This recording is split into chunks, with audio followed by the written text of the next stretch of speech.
Estoy preparando para poder presentar. Ya está ahí abierto.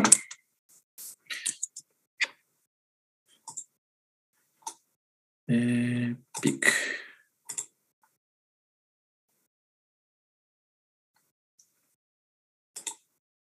Ya.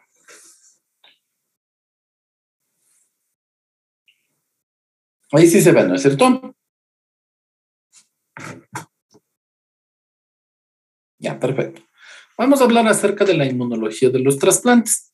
Vamos a hacer primero un recuento acerca de historia, un poco lo que es los trasplantes en lo que es la medicina. Entonces, nosotros tenemos que el primer relato de un trasplante de tejido es una cosa un poquito legendaria, o sea, porque proviene de los textos de la India del siglo V antes de Cristo.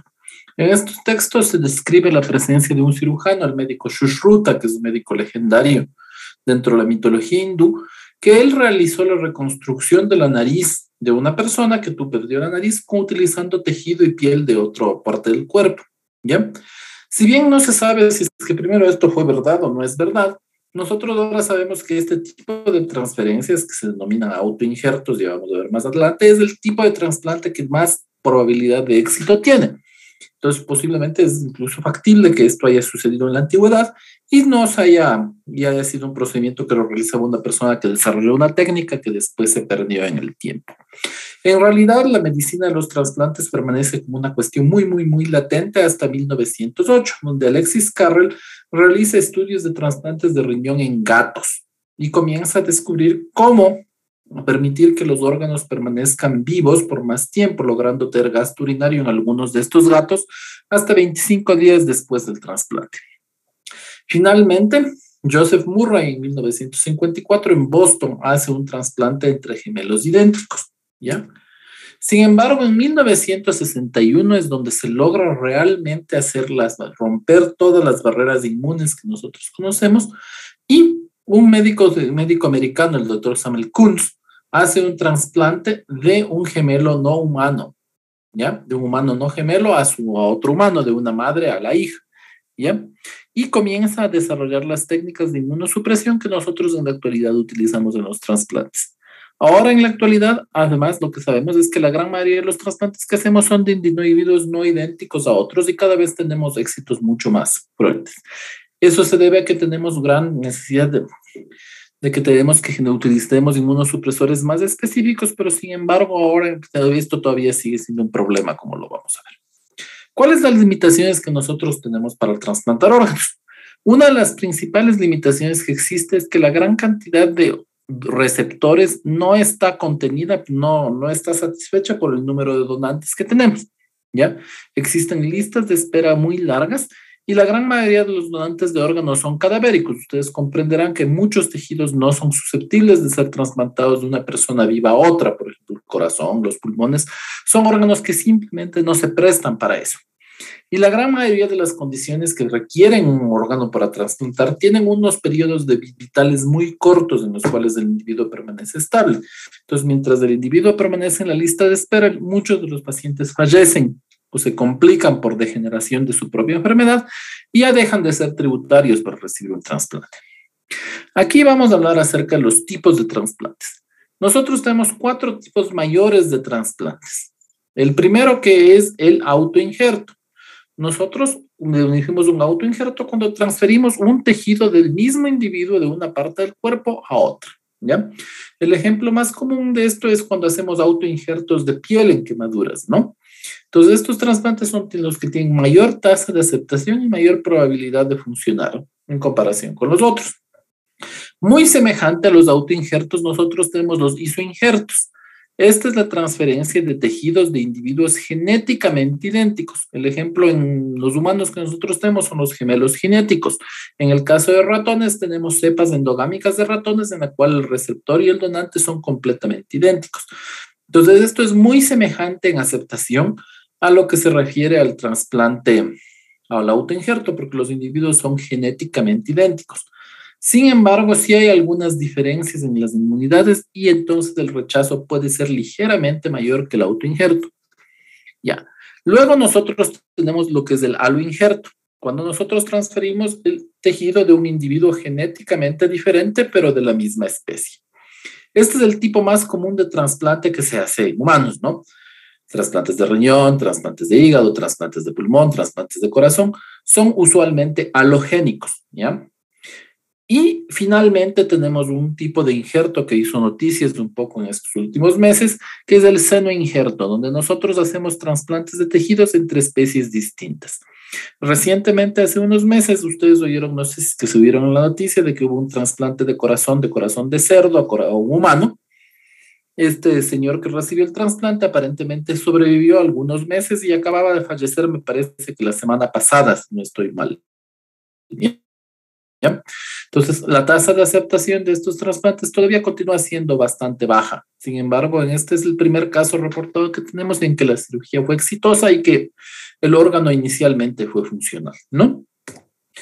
¿Cómo podemos aquí ver un poco los principios de un ejemplo, el modelo de los tipos de injertos en un ratón? Entonces, cuando nosotros hablamos de ratones, aquí tenemos lo que es lo que son los isoinjertos, ¿no? Pueden ver que los dos ratoncitos son la misma cepa de ratón, y entonces les pasamos el tejido y el ratón lo acepta sin problema, ¿ya? Cuando tenemos de cepas diferentes, nosotros tenemos y hablamos de haloinjertos, entonces de ratones completamente diferentes. Nosotros pasamos el tejido y sin embargo el ratón blanco rechaza el tejido del ratón café. Cuando tenemos que es un ratón híbrido entre el ratón blanco y el ratón café, que tiene una semejanza más adecuada, y cogemos un segmento de tejido del ratón blanco al ratón híbrido, el ratón híbrido lo acepta con mucho más facilidad. Al contrario que cuando nosotros cogemos del ratón híbrido y lo pasamos al ratón blanco, ahí el rechazo es más probable si es que no utilizamos inmunosupresión naturalmente. Y finalmente aquí tenemos lo que es el seno injerto, donde tenemos un cuy aquí y los ratones, ¿no es cierto? Entonces nosotros pasamos el tejido del cuy al ratón y el rechazo está casi garantizado porque son individuos de especies diferentes, ¿no? ¿De qué depende la aceptación de los tejidos de un trasplante? Usualmente depende de la compatibilidad genética entre el donante y el receptor. Como habíamos hablado, los autoinjertos y los isoinjertos son los que se aceptan más fácilmente, ¿ya? Se dice que en los tejidos que son de este tipo y no permiten rechazo son histocompatibles, ¿ya? Usualmente nosotros hablamos de una histocompatibilidad completa cuando realizamos trasplantes entre gemelos idénticos o entre ratones de una misma cepa, en el caso de los modelos experimentales.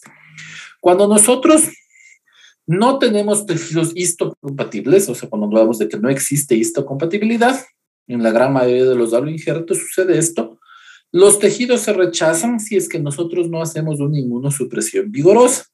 Esto ustedes saben se debe a la gran heterogeneidad que se da en el complejo mayor de histocompatibilidad. Inclusive dentro de individuos de una especie, el complejo de mayor de histocompatibilidad es individual si es que no consideramos individuos genéticamente idénticos.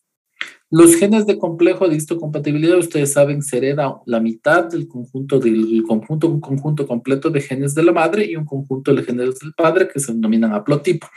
Los haplotipos se juntan y forman un diplotipo completamente diferente en cada uno de los individuos, ¿ya?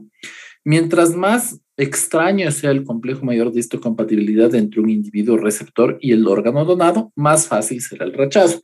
En los senoinjertos, como ustedes sabrán, naturalmente al provenir de una especie completamente diferente, el complejo mayor de histocompatibilidad es completamente distinto y por lo tanto es reconocido muy fácilmente como foráneo y genera un rechazo rápido y vigoroso por parte del organismo. Adicionalmente, para considerar el éxito del trasplante, nosotros tenemos que considerar cómo se ha cosechado, cómo se ha obtenido el tejido para trasplantar. Usualmente ya les había hablado que la gran mayoría de los órganos trasplantados son de donantes cadavéricos.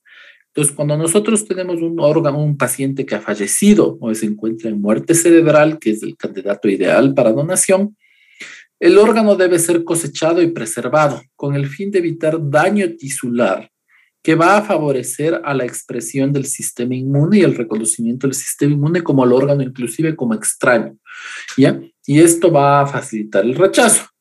¿Qué altera la estructura del órgano? La apoptosis dentro del tejido que está en muerte, reprogramamiento transcripcional cuando hay isquemia, la ausencia de flujo o los fenómenos de repercusión que pueden ocurrir en un órgano. Cuando nosotros cosechamos un órgano, no es que al órgano le cosechamos y le sacamos como un órgano a víscera que se vende en el supermercado.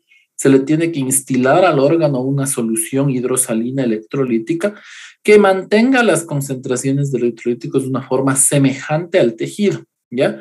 Porque ustedes comprenderán que un órgano refrigerado comienza a sufrir daño por la isquemia y daño térmico también, ¿no? Tenemos inflamación, aumento de la permeabilidad vascular y el déficit de energía. Entonces el órgano siempre va a llegar en un grado de isquemia y cuando haya la reperfusión, dependiendo de qué tan conservado o qué tan dañado acá, podríamos nosotros tener un rechazo o disfunción orgánica del tejido. Entonces también esto es importante considerar cuando para considerar el éxito o fracaso de un trasplante. ¿Ya? Entonces, ¿cómo aceptamos nosotros un injerto y los autoinjertos o rechazamos los autoinjertos o los otros, sobre todo estos con autoinjerto? Entonces, nosotros tenemos que, cuando nosotros vamos a aceptar un autoinjerto, el plazo de aceptación se da en 12 a 14 días. Entonces, pueden ver ustedes aquí el autoinjerto, ¿no es cierto? Un pedazo de piel que está injertado, ¿no es cierto? Se forma una vascularización. Luego nosotros tenemos el proceso de curación y de cicatrización normal y finalmente nosotros tenemos la resolución y el órgano es aceptado. Cuando nosotros hablamos de rechazo del autoinjerto, en cambio, nosotros tenemos dos tipos de rechazo. Un rechazo en primer set, en el cual ocurre en 7-10 días y se completa a los 14 días. Y el rechazo en segundo set, el cual se da en 3 a 4 días y se produce totalmente en 5 a 6 días. ¿Ya? Entonces van a poder ver que los fenómenos son diferentes. En el rechazo, en el primer set, nosotros tenemos que una epidermis está injertada, pero está de mala calidad, ¿ya? Entonces pueden ver que ustedes inicialmente se forma una vascularización en el rechazo de primer set, pero posterior a esto se genera una respuesta inflamatoria muy marcada con un gran infiltrado de linfocitos y fagocitos en esta porción y se produce la necrosis y los vasos sanguíneos se dañan, inclusive los vasos del tejido, ¿no? Entonces, en el segundo set, en cambio, lo que tenemos es que tenemos un rechazo más rápido por la presencia de mediadores inflamatorios y posterior a esto se produce la necrosis y el daño del tejido con el daño vascular del órgano restante, ¿no? Entonces, cuando nosotros hacemos autoinjerto, es importante que el tejido esté en adecuadas condiciones para evitar que se produzcan estos fenómenos de rechazo, ¿ya? También estos fenómenos van a ocurrir cuando hacemos trasplante de piel de individuos de la misma especie, aunque tendremos que tomar las otras consideraciones de los otros tipos de rechazo. ¿Qué órganos son susceptibles de ser trasplantados para aloinjerto? El órgano que más ha trasplantado a mayor a nivel mundial y del cual se tiene más experiencia en tasa de éxito, en manejo, en tratamiento, en pronóstico, en recidivas, etcétera, es el riñón. Se estima que más de 500.000 de riñones han sido trasplantados desde los años 50 a nivel mundial, ¿ya? El siguiente órgano que ha sido trasplantado con éxito es el hígado, luego seguido del trasplante pulmonar y finalmente el páncreas. Otros órganos que han sido trasplantados con menos éxito tenemos intestinos y lo que sabemos en la actualidad es que si es que nosotros realizamos trasplantes en bloque, llámese así, por ejemplo, el bloque cardiopulmonar o el bloque pancreatorrenal, la tasa de aceptación es mayor que si es que nosotros trasplantáramos estos órganos de forma individual, ¿ya? ¿Por qué se da esto? Existen algunas hipótesis de que nosotros introducimos un mayor número de células del donante en el tejido, en el receptor, y entonces hay como que una especie de resistencia que favorece que se forme una tolerancia al tejido y se favorece la aceptación, ¿ya? También nosotros sabemos que si es que nosotros trasplantamos dos órganos de diferentes donantes, el rechazo es más fuerte que si es que nosotros trasplantáramos esos dos órganos del mismo individuo, ¿ya? Entonces, parecería ser que también el número de células del tejido del donante también afecta a la respuesta inmunológica. Un momentito, por favor, de Mendoza.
Listo, perdón. Entonces, ¿cómo evaluamos que un donante sea importante, sea compatible con el órgano que va a recibir? Esto es sumamente importante hacerlo.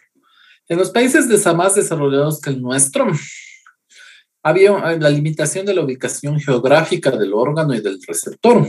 Ha sido superada porque se transportan órganos en helicóptero y mecanismos de trasplante de los órganos que son más eficientes. ¿Ya? Por lo tanto, lo más importante en esos casos es solo realizar 3 pruebas de pretrasplante que se realizan antes de la transferencia del tejido. Esto va a determinar cómo nosotros vamos a tener éxito con el trasplante o no. La primera prueba es la más sencilla. Hacemos el grupo sanguíneo de tanto el receptor como del donante. Se sabe que entonces, ustedes ya revisamos la otra clase, que una de las reacciones de hipersensibilidad más graves que se producen en el organismo es la incompatibilidad de grupo mayor. ¿Ya? Entonces, por lo tanto, nosotros usualmente tenemos que tratar de transferir órganos de acuerdo a compatibilidad ABO en primer grado. ¿Ya? Mientras más semejantes sean el receptor y el donante en cuanto al grupo ABO, vamos a tener mejor tolerancia y menor posibilidad de rechazos de tipo hiperagudo. En lo que se refiere al complejo mayor de histocompatibilidad, esta es la segunda prueba que hacemos. Nosotros evaluamos la histocompatibilidad del complejo mayor de histocompatibilidad del órgano y los tipificamos claramente tanto en el receptor como el donante. Mientras más semejantes sean, mayor éxito vamos a tener y menor grado de tolerancia. Si es que no existe una histocompatibilidad completa, nosotros tenemos el riesgo de que se produzca un daño del órgano de forma súbita y tendremos un fracaso en nuestro trasplante. ¿Ya? ¿Dónde se hacen pruebas de histocompatibilidad más rigurosas? Es en el trasplante de médula ósea, donde ahí sí necesitamos una compatibilidad prácticamente total si es que es externa, ¿ya? Es que es autoinjertos de médula ósea, que eso también sí se puede hacer por cosechando células de médula y separándolas por citometría de flujo, la histocompatibilidad está garantizada. Pero cuando son injertos externos en médula, ahí nosotros tenemos que tener una histocompatibilidad plena también, ¿ya? Utilizamos ensayos cebadores para establecer los alelos de HLA más frecuentes y de esta forma nosotros determinamos la compatibilidad. Nosotros tenemos que saber que no solo la compatibilidad de histocompatibilidad determina cuál es la aceptación de un tejido. Puede haber, a pesar de que el complejo mayor de histocompatibilidad sea compatible, pueden existir otros loci de intercompatibilidad, de histocompatibilidad menor a nivel de receptores de células T, ¿ya? También existen que son basados también en esta compatibilidad que a veces puede ser más pequeña y que nosotros no podamos diagnosticarla, pero puede producir inclusive rechazo. Por lo tanto, a pesar de que haya una histocompatibilidad completa, generalmente nosotros siempre utilizamos inmunosupresión en los trasplantes. Y finalmente nosotros hablamos de lo que es la compatibilidad cruzada. En la compatibilidad cruzada, nosotros consideramos de que pueden existir anticuerpos preformados contra aloantígenos del donante en los receptores o viceversa. ¿Ya? Entonces, a veces esto no se produce por exposición a HLA, sino exposición a, por ejemplo, los pacientes que tienen transfusiones, puede ser que ahí tengan una inmunidad mucho más elevada, ¿ya? Entonces, nosotros tenemos que determinar la existencia también de este fenómeno que se determina la compatibilidad cruzada, ¿ya? Nosotros, para entender la compatibilidad cruzada, vamos a hablar en esta diapositiva. Entonces, nosotros tenemos 2 parejas de donantes y 2 parejas de receptores, ¿ya? Que teóricamente son histocompatibles, ¿ya? Pero cuando nosotros hacemos las pruebas de compatibilidad, nosotros nos damos cuenta que en realidad, en la pareja 1, el donante no es histocompatible con el receptor y viceversa en la pareja 2, ¿ya? Entonces, ¿qué es lo que hacemos de acuerdo a nuestros cuando ya tenemos un pool de histocompatibilidad cruzada ya guardada de varias personas? Nosotros identificamos a las personas que serían más idóneas para la recepción de los órganos del pool de donantes y se selecciona a la otra pareja. Entonces, el donante de la pareja 1 dará el órgano al receptor de la pareja 2 y el donante de la pareja 2 lo dará a la pareja 1 porque son histocompatibles entre sí. Esto se logra por el conocimiento de la compatibilidad cruzada, que se realiza fundamentalmente haciendo pruebas de ensayo de inmunoluminiscencia como el Luminex, donde nos permite detectar las formas de HLA. La compatibilidad cruzada es sumamente importante, ¿ya? Porque cuando no se realizaba compatibilidad cruzada y no se hacía estos estudios de persistencia de inmunogenicidad en el donante o en el receptor, Hasta esa época, en 1969, que no se instalaba, 80% de los pacientes con trasplante renal rechazaban el órgano. En la actualidad, ahora, gracias a estas pruebas de compatibilidad cruzada y la buena selección de donante y receptor que nosotros hacemos ahorita, apenas solo 5% de los órganos se rechazan en este sentido. ¿Ya? Ahora sí, hablando del rechazo de los aloinjertos, nosotros tenemos que esto se va a producir de forma más temprana si es que existe una respuesta inmunológica existente y será más tardía si es que se forma una respuesta inmune. ¿Ya? Nosotros tenemos tres tipos de fenómenos fundamentales de rechazo. Lo que es el rechazo hiperagudo, que ocurre durante las primeras 24 horas del trasplante. Usualmente este se debe a anticuerpos preformados. El rechazo agudo, que ocurre durante las primeras semanas del trasplante, y el rechazo crónico, que ocurre meses a años del trasplante. Bien, aunque utilicemos nosotros respuestas inmunosupresoras, nosotros no hemos logrado de eliminar el rechazo crónico. El rechazo crónico continúa siendo un problema muy importante para los pacientes. El rechazo hiperagudo es sumamente inusual, ya que hacemos las pruebas de histocompatibilidad y de inmunidad cruzada, y de esta forma lo eliminamos. Y el rechazo agudo ha sido bastante reducido porque nosotros hacemos inmunosupresión eficiente en la actualidad. ¿Qué sucede con el rechazo hiperagudo? En el rechazo hiperagudo lo que pasa es que el órgano nunca llega a vascularizarse. Estos son productos usualmente por anticuerpos preexistentes, ya que sean presentes en el tejido que se recibe o en el donante que lo recibe el órgano, ¿ya? Y nosotros tenemos aquí que ejemplos comunes son el grupo sanguíneo ABO o los antígenos del complejo mayor de histocompatibilidad que no sean compatibles. Entonces, estos antígenos preexistentes se unen rápidamente a los antígenos de las células endoteliales del órgano y provocan trombosis de estos vasos e impiden la vascularización. Entonces, no ocurre la vascularización y el órgano nunca es aceptado por el tejido y se da un daño muy extenso que destruyen completamente el tejido, ¿ya? El rechazo hiperagudo es sumamente catastrófico, ¿no? Ustedes podrán comprender, mientras el órgano sea de mayor prioridad vital para el individuo, puede ser fatal, ¿no? El rechazo agudo, en cambio, este se da cuando hay una inmunidad preexistente, pero no tenemos anticuerpos preformados, ¿ya? Se caracteriza por dos etapas similares en la respuesta de hipersensibilidad. Nosotros tenemos una sensibilización inicial y la fase efectora. Entonces, en la sensibilización, esto es la sensibilización que ocurre cuando se presenta cualquier antígeno foráneo. Nosotros tenemos las células T que lo que hacen es reconocer a los antígenos que son presentados por el complejo mayor de histocompatibilidad, ¿ya?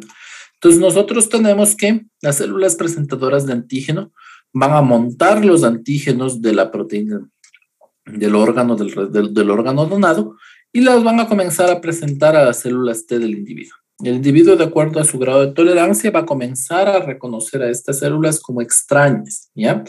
Con la inmunosupresión lo que hacemos es que este reconocimiento sea un poco más indirecto, ¿ya? Que sea más lento, pero tarde o temprano va a comenzar a ocurrir que el individuo va a comenzar a reconocer a las células del trasplante como extrañas y comenzará a montar una respuesta inmunológica contra ello, ¿ya? Entonces luego tenemos lo que es la fase efectora. Las células efectoras son las células T y los macrófagos. Histológicamente se asemeja mucho a una respuesta de hipersensibilidad, en las cuales citoquinas promueven un infiltrado rápido de células T y de células proinflamatorias. Adicionalmente vamos a tener células citotóxicas que comienzan a llegar al tejido y que comienzan a degradar. En esta diapositiva vamos a poder ver un poquito más claramente cómo, una vez dada la sensibilización, la célula TH comienza a producir interleuquinas 2, interleuquinas 4, 6, 5, y va a comenzar a reclutar células hacia el tejido. Recluta más linfocitos T, que a su vez reclutan macrófagos y neutrófilos. Recluta las células T CD8 positivas y también algunos linfocitos CD4 positivos para potenciar la lesión. Y finalmente también son reclutadas células B que comienzan a producir anticuerpos. Entonces nosotros vamos a tener que cada una de las células va a producir su proceso específico para destruir el tejido. Los neutrófilos van a comenzar a liberar enzimas líticas en la superficie del tejido y producir daño. Las células TCD8 positivas van a comenzar a acoplarse a través de sus receptores al complejo mayor de histocompatibilidad del tejido trasplantado y van a producir daños en la membrana con sus secreciones citotóxicas. Las células plasmáticas derivadas de las células B van a producir anticuerpos que se van a comenzar a adherir rápidamente a los tejidos del trasplante y esto va a facilitar que los macrófagos vengan y comiencen a tratar de digerir el tejido trasplantado o que las células de NK comiencen a reconocer como extraña al tejido trasplantado e induzcan la apoptosis de las células. Entonces, esta es una respuesta muy vigorosa que se monta en el largo plazo de semanas y que conlleva la destrucción del tejido, ¿no? Pero ya con vascularización. En cambio, en el rechazo crónico, aquí nosotros tenemos que el rechazo crónico ocurre meses a años después del trasplante. Nosotros no tenemos muy claramente cuáles son los fenómenos que ocasionan el rechazo crónico, no los conocemos claros. Sabemos que los inmunosupresores han alargado la supervivencia en los pacientes que reciben aloinjerto durante los primeros años, pero invariantemente nosotros sabemos que la gran mayoría de estos pacientes va a llegar a producir un rechazo crónico del órgano. La tasa de supervivencia en Estados Unidos al año es ahora en la actualidad del 97%. Pero a los 10 años post-trasplante, la mortalidad en Estados Unidos de los individuos trasplantados llega al 40%, solo 60% de los individuos sobreviven. Entonces, ustedes podrán ver que es un problema realmente importante. Los inmunosupresores hacen poco o nada para controlar el rechazo crónico.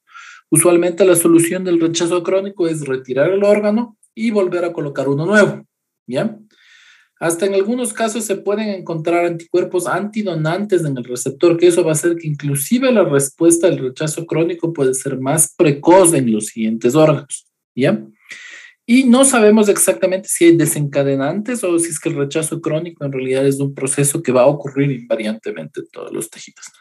Pero esta llega a ser la consecuencia final de todos los órganos trasplantados hasta el momento, ¿ya? La inmunosupresión es fundamental si es que queremos que un trasplante, sobre todo un trasplante alogénico, llegue a sobrevivir. La gran mayoría de los inmunosupresores que nosotros utilizamos son completamente inespecíficos, lo que resulta en inmunosupresión generalizada de toda la respuesta inmune del individuo, no solo contra el injerto. Esto hace que el individuo se vuelva mucho más susceptible a infecciones y cánceres durante el tratamiento, que usualmente suele ser de décadas o más inclusive, ¿no? De hecho, la infección es la causa más común de muerte relacionada con los individuos trasplantados, ¿ya?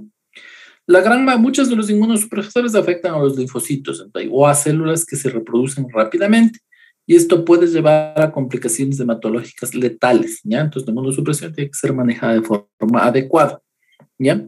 También otras enfermedades que padecen los inmunodeprimidos son hipertensión arterial y enfermedades metabólicas del hueso, como osteoporosis, ¿ya? Todos los cócteles de inmunosupresores son ajustados de forma individualizada hacia el paciente y los protocolos de inmunización son diferentes para los diferentes tejidos, ¿ya? Esto nos permite que nosotros tengamos una inmunosupresión eficaz en los trasplantados, ¿ya? En esta diapositiva vamos a complementarla también con esta de acá. Nosotros tenemos una lista general de los inmunosupresores que se utilizan y ejemplos específicos de estos fármacos. Nosotros podemos utilizar anticuerpos policlonales provenientes de caballo o de conejo como inmunosupresión, muy básico como anticuerpo para utilización, o anticuerpos monoclonales contra la interleuquina 2 y su receptor, y los anticuerpos contra el antígeno CD52. Los fármacos que ejemplifican eso, como interleuquina 2, es el basiliximab o el daclizumab, y el anticuerpo monoclonal contra el antígeno CD52 es el alemtuzumab, ¿ya?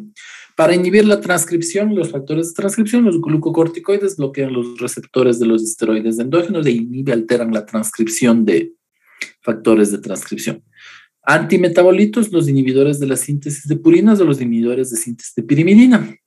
Los inhibidores de síntesis de purinas más comúnmente utilizados, incluso para procesos reumatológicos, son la satioprina y el micofenolato en su forma mofetil o en su forma sódica. Y como inhibidor de síntesis de purinas, la leflunomida, que también se utiliza como inmunosupresión en la artritis reumatoidea. Los inhibidores de la calcineurolina, la ciclosporina y el tacrolimus, o los inhibidores del mTOR, como el sirolimus y el everolimus, son utilizados en procesos específicos de inmunosupresión. Entonces, en este gráfico nosotros tenemos algunos de los puntos donde actúan algunos factores. Por ejemplo, tenemos anticuerpos antiligandos en el 40-ELA, que eso también va a producir una inmunosupresión vigorosa.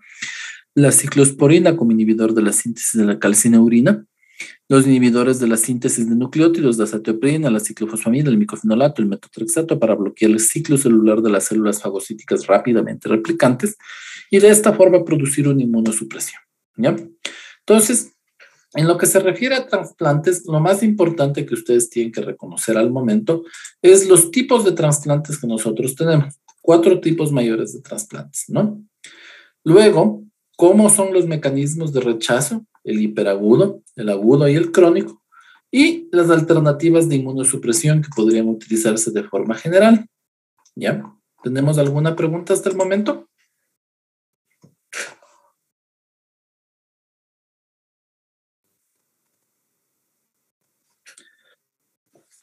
¿Estamos claros? Ya. Entonces, con esto finalizamos el tema de trasplantes. La próxima clase era que habíamos quedado que íbamos a dividirnos, vamos a revisar otra vez, nos vamos a ir con los temas cortos otra vez, ¿no? ¿Ya? Entonces, voy a dividir ahorita en grupos por aquí. Vamos a crear 3 grupos para revisar los 3 próximos temas que vamos a revisar la próxima clase, ¿ya? Entonces, dividido en 3 grupos. Exacto, claro. Son los temas cortos de exposición. Ah, ya se organizaron ustedes, ya qué chévere. Ya. Entonces la próxima clase vamos a continuar con las exposiciones, ¿ya?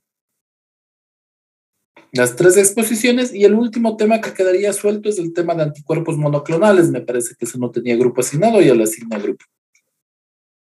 Ya. Yo voy a dar vacunas, ya.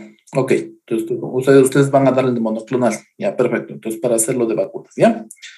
Entonces, yo voy a dar vacunas y ustedes dan anticuerpos, los restos de los temas faltantes y con eso finalizamos el temario.